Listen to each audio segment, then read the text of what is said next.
on Twitter to join us. So, Gabrielle, you were saying something. So, one of the things we really need to understand is once that ball gets thrown in and we have something positive to bring to the audience, to the listeners, they are interested.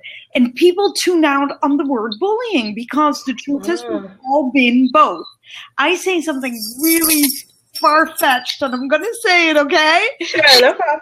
That is that the bully and the victim are mirror images of each other. And people go to me, when I'm on TV, they say, how can that be true, Gabriella? And I said, of course it is, because the truth is that the one who is bullying has something in them that is upset about the one that they're attacking and vice versa. We are attracted because we are alike. Exactly. But one decides to preemptively strike and to become the bully, right? They say, you're not going to get me. And the other one says, I'm really scared of everything. I'm scared of me. Yeah. I might not be good enough. You know, what if it's true? And so I always teach ownership of one's uniqueness because, like I said, I just take all the words bullying and take that out of the window. And I call this tormenting because it's about feeling tormented. And nobody above 30 really understands this because the social media and the technology have changed the outlook of this. This is so different. I've been bullied most of my childhood life and some of my adulthood. And the truth is, nobody told me to go and kill myself. If they had, I might have done it. So do you see what I'm trying to say?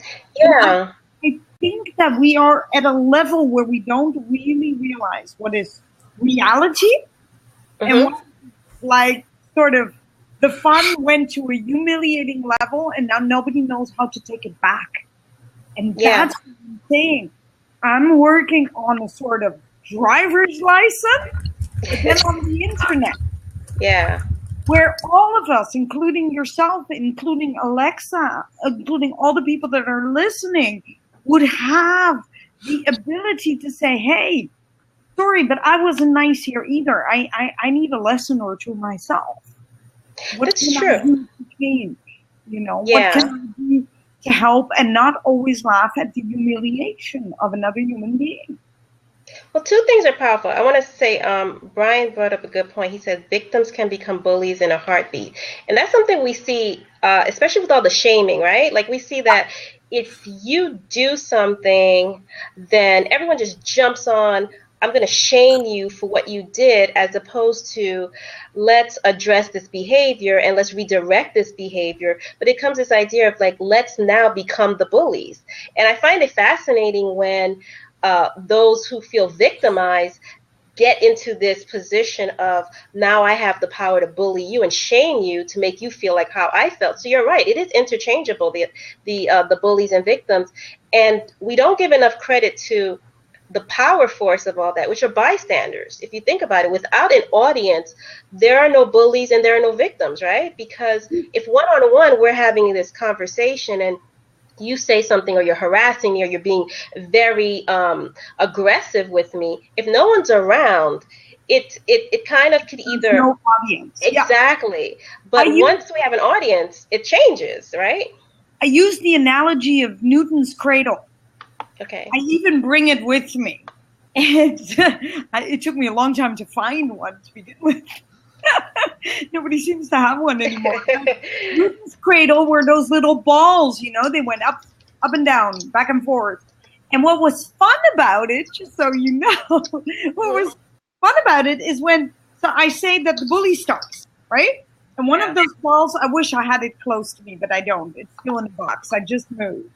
And it hits the ball, exactly what you just said, Marie. It has momentum. So the bystanders in the middle make up the momentum.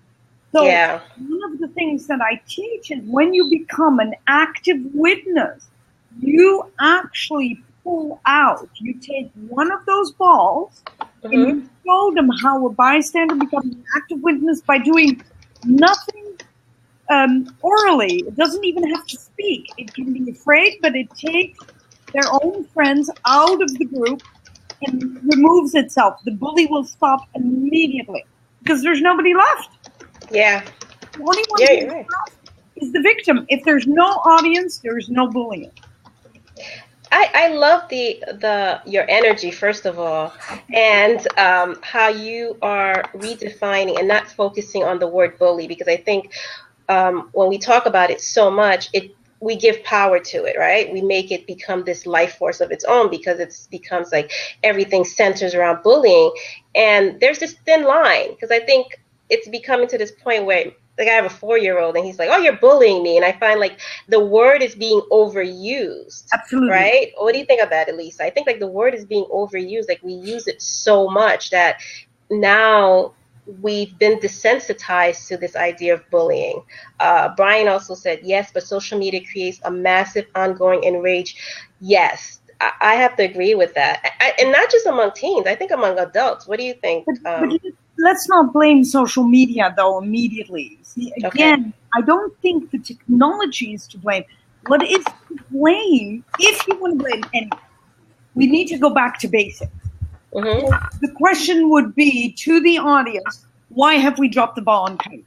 What is it in us? What is it in our society that we want to see the humiliation of another? A beautiful little short analogy on that. The analogy is this. When I see you, Malik, and you fall down as I'm getting to hug you, right? To say hello. Yeah. You fall down, I might burst into laughter at some sort of little, spontaneously, because it might have been funny. But what kicks in is my instinct. Yeah. My instinct goes, oh, Marie, I'm so sorry I laughed. What happened? Yeah. Social media, that's where we're missing it. There is no, I don't feel you. I know that sounds crazy, but I think you might have a better word than I just used there. But do you know what I mean? Yeah. No, I totally get what you mean. Don't sense my laughter was more probably an embarrassed reaction. Oh my God, she fell. Oh my gosh. Right? Yeah. But you and I know, because we're face to face and I feel your energy, you know that I didn't mean it. But in social media, in any form, you don't have that. Have you ever had text messages where you say you were completely misunderstood? Oh, yeah. Definitely. That is a beautiful example, and it's not about bullying. And that's social media in a way, too, because I'm texting something, and I might have been thinking in Spanish or in French, and I'll do it wrong, and then I'll send it out, and you go, what did you just send to me? Yeah. Right? No, it's definitely.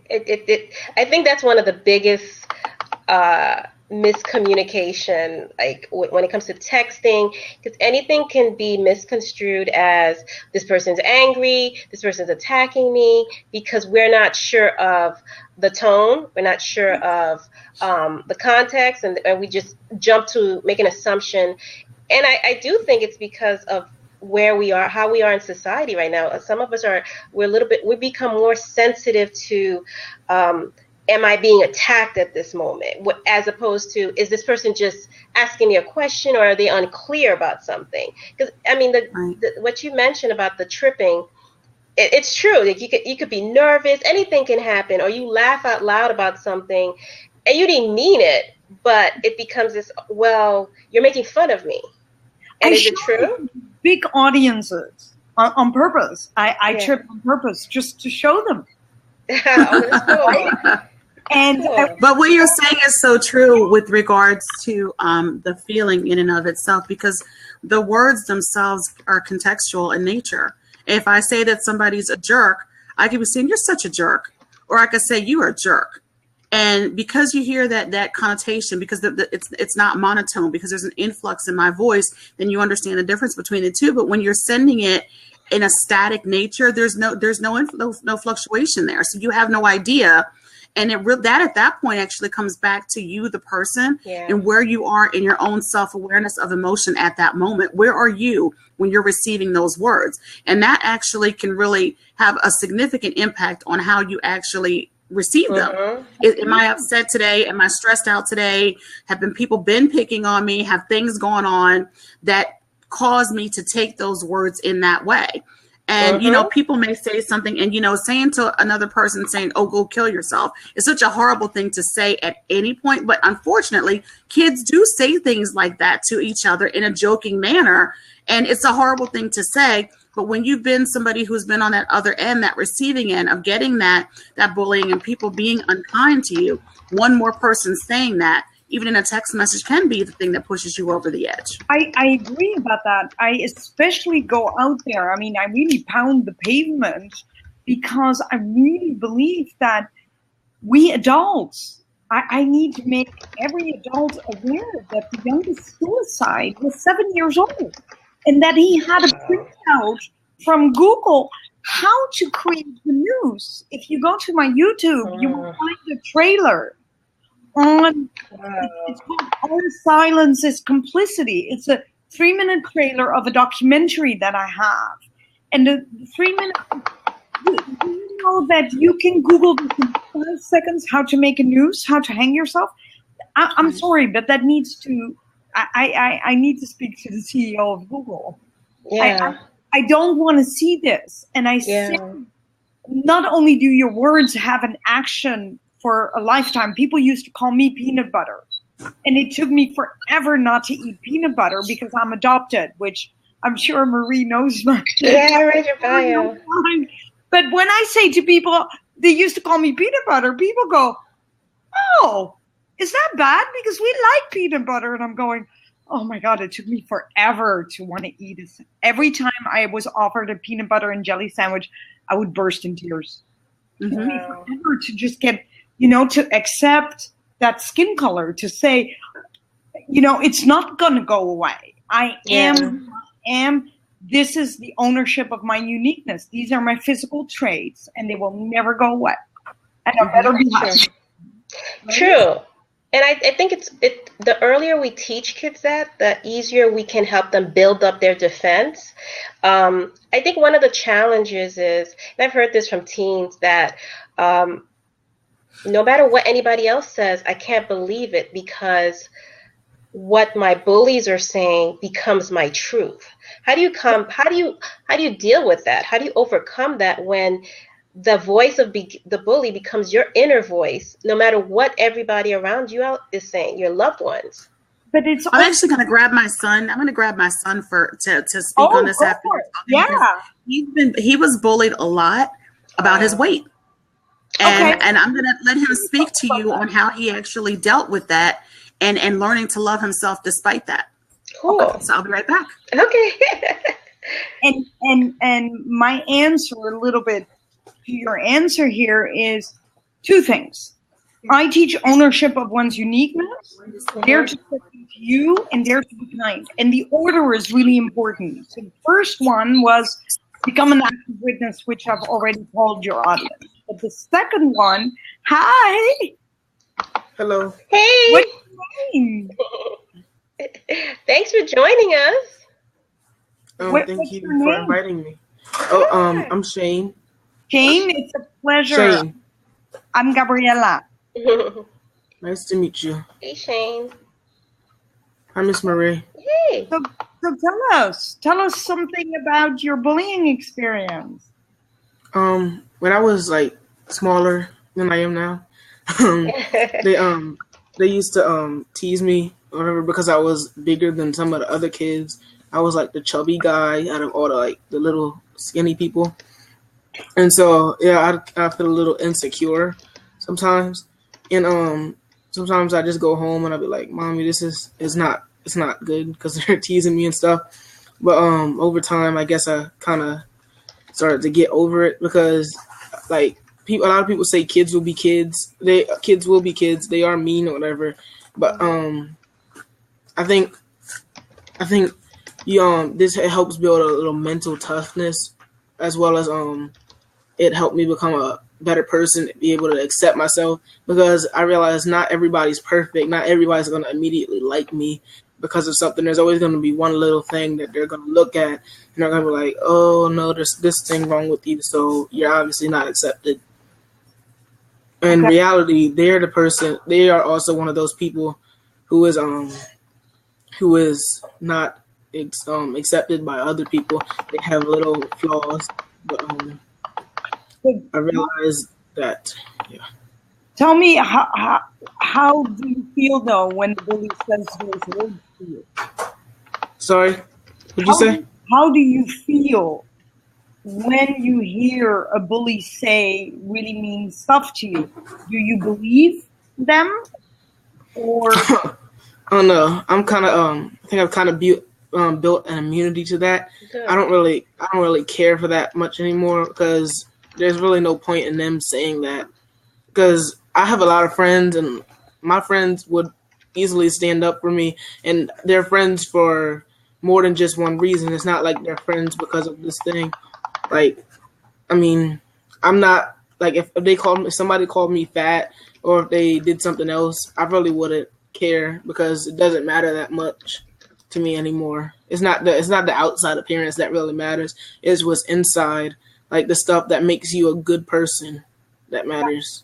But it also sounds like you had a really nice person at home that you could talk to. Of course, my wonderful mother. She raised me to be a person that can handle things like good and bad, and she taught me that those people who say all this stuff, she said that it doesn't really matter. She said that a lot of people go through that, but then everybody's always thinking, oh, this is the worst thing. People are like insulting me and saying all this mean stuff. But then you kind of realize it's not, nobody really cares about that. They're just trying to get on you because of a reason. They're either like jealous of you, or just they have no life, I guess. That's a good. Well, yeah. I think they deal with the same insecurities that the other person deals with. It's basically both. Yeah, absolutely. I appreciate you sharing with us. That's really nice, actually. Well, thank you. No, we appreciate you coming on. We need your voice. We need.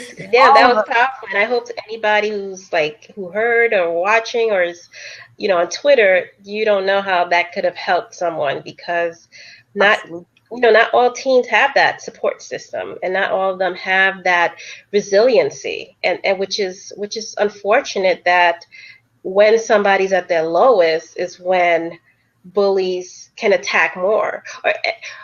Here's a question. Are we using the right terms as when we say bullies and victims? I always feel like target is better. Is that wrong? Because I feel like when you say victim, you keep that person in a victim mode. Like you keep them in this thinking that somehow they are powerless. Should we be using different words? And even bullies.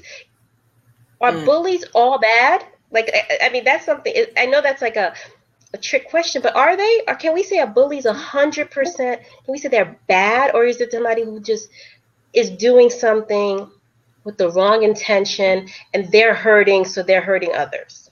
It's a loaded question. I personally have a lot of interventions at schools, and I always start with the bully. And I personally dislike the word very, very much myself. Okay. But I also, let's put it this way. I start with the instigator of the problem. So I start with the instigator. And the moment I do that, I always see two things. They have their back up immediately. They're almost aggressive. You feel their aggression. Mm-hmm. And they're ready for the punishment. They're always ready. Isn't that really interesting? Yeah. And one of the things that I do, and I touch their knee really gently, and I say, so tell me what made you so unhappy to go after this kid. I think and with 1 minute, it takes about less than a minute. It's total silence in that room. 3 people. Me, the victim, and the instigator. And what is so beautiful about the interaction is that the victim sees that the instigator becomes a human being who's actually fragile and who has feelings. And when that happens, there's a flood of emotions that come out, and the instigator doesn't understand why you're actually kind to them. And so there's a very big conversation going on, just so you know. Yeah, I think I like the idea of isolating them.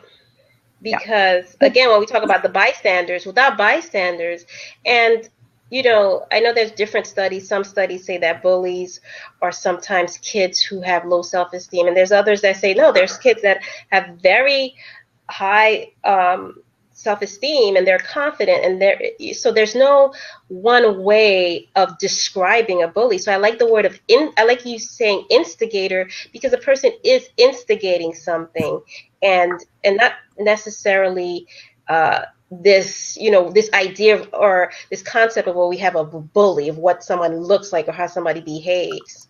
But when you go to my website, it says all the way on top is the first thing you see. Yeah. Is nobody strikes coming from a positive place. True. So when you see that and you think about it, nobody. So I don't agree with self-esteem high or low. I think they're all low. Nobody attacks if they're happy. So true. Let's take you and me, Marie. My hair, I have a good hair day. Let's pretend. Nothing can happen to me. Whoever says something, oh, Gabriella, you're too little. Oh, your hair is too curly. But what if I had a bad day? What if I'm really tired? Yep. What if I'm a bit jumpy that day and I'm under stress? For whatever reason, I might lash out at you and go, oh, don't do that again. And obviously, I'd be much stronger than what I just said. Yeah. Do you see the difference? No, you're right. Yeah, absolutely right. It's where we're coming from, and it's true. It's that no one strikes from a positive place. No one, and this is why this idea of compassion convos. If you have self-compassion, then you're more likely to understand and more likely to be compassionate towards others. It's when we're hurting. What do they say? Hurt people, right? Like, if you're in a bad place, as you mentioned, if you're having a bad day or a day where you feel, I don't feel my best, you're not going to be in a positive place to encourage and empower others, or you'd really have to work hard at it, let's say. Absolutely. But you just said it, compassion. When the intervention happens, the compassion of the victim suddenly goes, that's the person I was scared of? Yeah. I mean, he's fearful too. He's scared? He or she. You say he, but let's be really honest. I'm a woman, and I gotta tell you something, Shane. Girls bully much more, unfortunately. I think we have even more that we go out and we go after our own. Women go after each other. Yeah. Which is something that boys do differently. I mean, there's really a very different gender. Yeah. Going back to your earlier question with the bullies and victims, those names. Yeah. Personally, I think in this day and age, it's not exactly fair to just specifically give people a name, because sometimes, and especially now, especially since the people have cracked down more on the rules, they I don't think a lot of people qualify themselves as bullies. I think they might think they're just teasing around, and it hurts some people more than they think that it would. If I was talking to one of my friends and I was like, hey, you, and I just happened to say something and I thought it was just a little joke or whatever, and they just happened to take it seriously, I wasn't wrong there, because I didn't know that it was such a bad thing to say, but they feel like they were hurt. And to some adults or something, they might say, oh, no, that's bullying if you do stuff like that. And I'm like, that's not really bullying.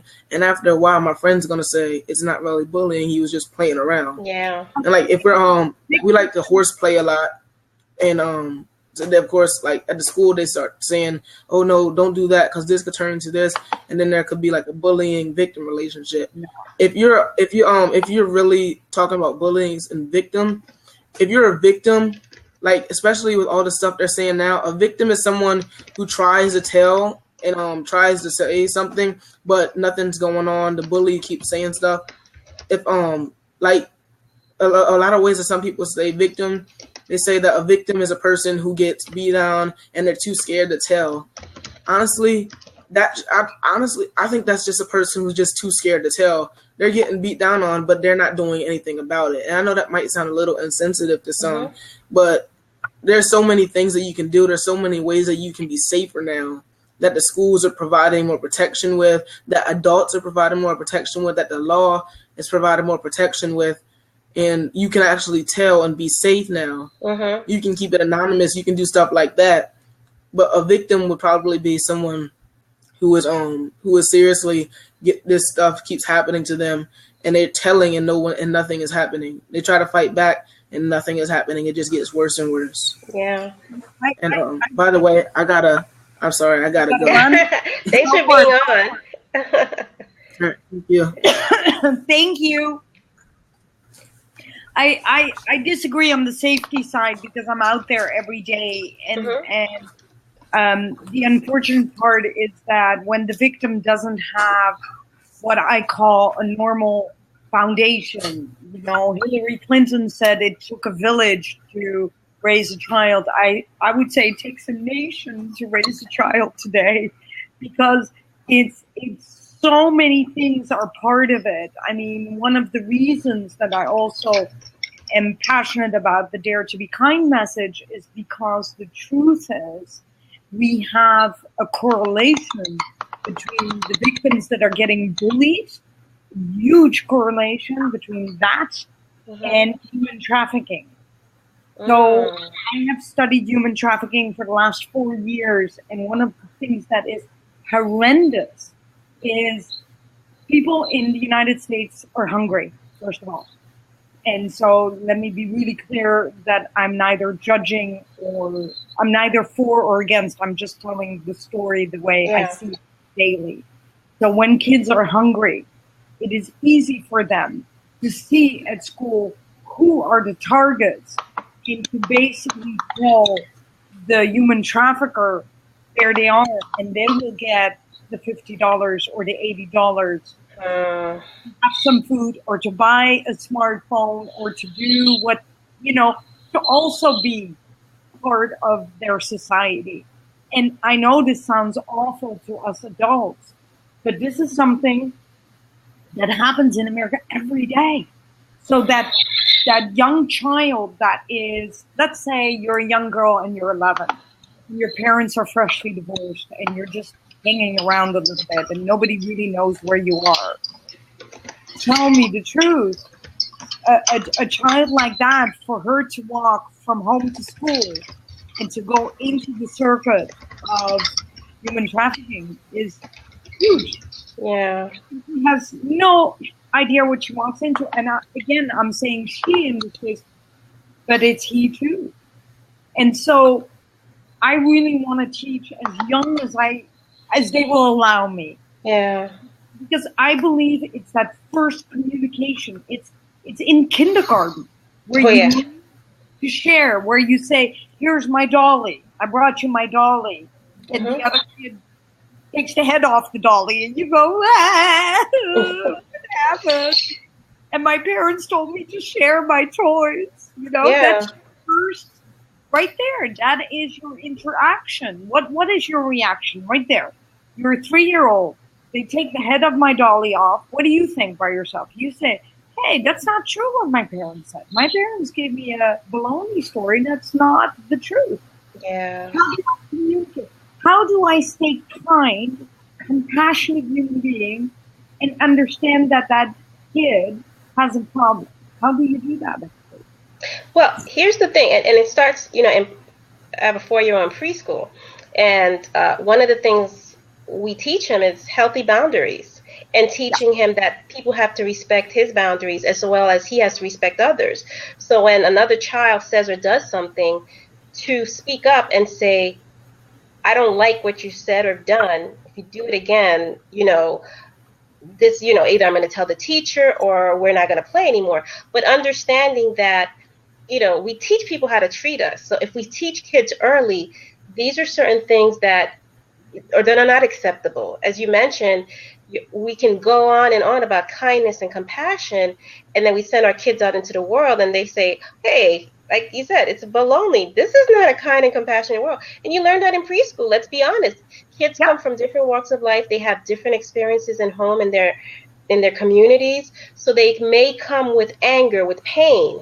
Some of these kids as young as 4 are coming to school with their own pain and anger. And how do you tell your child, hey, everyone is good and everybody's kind, and some kid is being mean? And you have to understand boundaries. You don't have to tolerate it, though. And I think that's the thing with and I'm going to use instigator because I don't want to use the word bully anymore, but I'm going to say instigator because I love that. I love that it's someone who's coming from a place of pain and says, I'm going to instigate something because I'm feeling pain. I want somebody else to feel it. Yeah. I want somebody to feel like I do. Or I want attention. I really want attention. Yeah. I want attention. Yeah. Again, tonight I'm like a night of quotes from me, right? But it's like, what did they say? The kids who need the most love ask for it in the most unloving ways. Mm-hmm. And naturally, it's the bullies. Okay, instigators. I got to keep that. Instigators that are needing love. And they do it in the way that we're just thinking, what is going on through your head? Why are you doing this? Even people on social media, they want that attention. So I'm going to say something. I'm going to be snarky or in a way that makes people want to follow me more. And then you meet these people in person. You're like, you're the person who's behind that, that snarkiness and being so mean. That's you. And you're shocked because you realize this person probably has been victimized, somewhere. It's crazy. I want to talk about this dare to be kind. How do we take that challenge? How do we start this? How do we start this conversation about daring to be kind? I think first of all, kindness needs to be spread like wildfire among us. I think if we do the first thing first, I do a little role playing about that nobody strikes coming from a positive place. So when I have the audience attention with that having said, then I come on a normal conversation that happens between kids that actually are friends and that become snarly with each other. And I say to them, this is action reaction. See, I could spend my entire life, and so could you, reacting to everyone else. But I'm going to spend a very frustrating life if I had to react to everyone from the doorbell, the person at FedEx that delivers something, the books that don't arrive at the book reading. Oh my gosh, it's a choice. So I teach people it's a choice to react or not react. Now I agree, you cannot always. There's sometimes that it just bubbles up. But when you are made aware of the action-reaction situation, all of us, meaning no matter what age I've taught this, you see the consensus change. They never thought of it. And so when you see the action-reaction and we do role-playing, and you keep that visual with the ball, okay? Keep that visual, then, wow, people go, Gabriella, it is simple. Never thought of it. And I said, but it is. Kindness is really simple. You know what's hard? It's actually so hard to be mean. It gets my blood pressure up. I have to think about it. I have to find the words to be really hurtful. It is so much easier to laugh and say, hey, come on, where are we going with this? Stop. I'm out, all of us. I don't know what I said to upset you. I'm so sorry. Back up. What did I do? Yeah. Really easy. I teach that to adults, actually, in the workplace. Back up. What is it that I did that you think I did? Because just like Alexa was saying earlier, when she says the word jerk to someone face to face, it works. If she does the same thing on social media, she's going to have 300 comments that are bad because everyone is reacting. You know what I get often? I'm going to tell you something. But when I say no, you know what I get? Mhm. That's not kind. And you're the woman with the ball. Are you kidding me? Yeah. But I'm really tired. I can't. I've done 4 interviews. That's it. No more today. And again, this is a concept that I've had to learn. I was brought up that you could never say no. And I don't know how many women are out there that are actually listening that agree with me. So if I'm like that, don't you think I'm going to teach that to my daughter? I'm no better than any other parent. I can only teach what I know. Yeah. Right? Yeah. So to make a shift and to get kind and to have no reaction towards others, I need to teach it. And the only way to teach anything, Marie, is by example. It's the hardest thing to do. But when someone now says, come on, the ball of kindness, little girl there, you did not do a good job because I want you to do this and this. Then I say, listen, guys, I'm really tired. You've got to let me go. I need my sleep. But you know what? I will do something special for you back. Can we agree on? Yeah. Don't call me names immediately. Don't instantly go, well, the ball of kindness is not kind. Yeah. What would you mean? This is silly. And all that because my manager says she has a plane to catch. There's another interview waiting. Please, she's got to go. Yeah. And what people forget is sometimes I'm at a school 3.5 hours to talk to children. I actually stay behind every assembly. I miss planes all the time because I actually put the child first. I put the person always first. That's wonderful. If you are in my lineup, you are there for a reason. Yeah. That's what I think. And there's something that you gotta say to me because there's something that I touched. You know, I always call myself a provoker. It's not that my message is so difficult. It's that I have a strange way of saying it. I am truly a person who has no country, no culture, no religion, no mother tongue. And I have one daughter. And that's it. I got adopted, and yes, I felt like I had the lotto, you know. Here I am, 3 years old, adopted twice, and I thought, here I get the biggest gift, you know. This is going to be awesome. And it wasn't at all. I never belonged at school. I never belonged in the family, and people wanted to hide me as much as they could. And I also have to say it was a different era, where you couldn't live in Holland or in Belgium with a brown skin. And people kept saying to me, before I shake your hand, could you go wash yourself? Wow. And you can imagine when you're 4 or 5 and you know, in your head you go, are they? And that was one of those thought and said it out loud. I was one of those. Yeah. And so my parents were very proud of me, of course. They said, oh, Gabriella! I still can't do it all these years later. Well, good. Well, we're thankful that you don't, because, you know, this is how your message has gotten out. It's you being able to take that pain and what you've experienced and help others. And, I mean, your energy is it's contagious. I have to tell you, just watching you come alive, and I can tell that this is something that you are passionate about, and that this comes naturally. This is not a thing for you. It's not one of those I'm going to jump on this because it's right now everybody's talking about bullying or everything. You really believe this, and you've experienced stuff that other kids can find. They're drawn to you because of that. And I believe the might. You know what might is? Yeah. Just the word might. What do you feel is might? Mm-hmm. What is the word might? Yeah.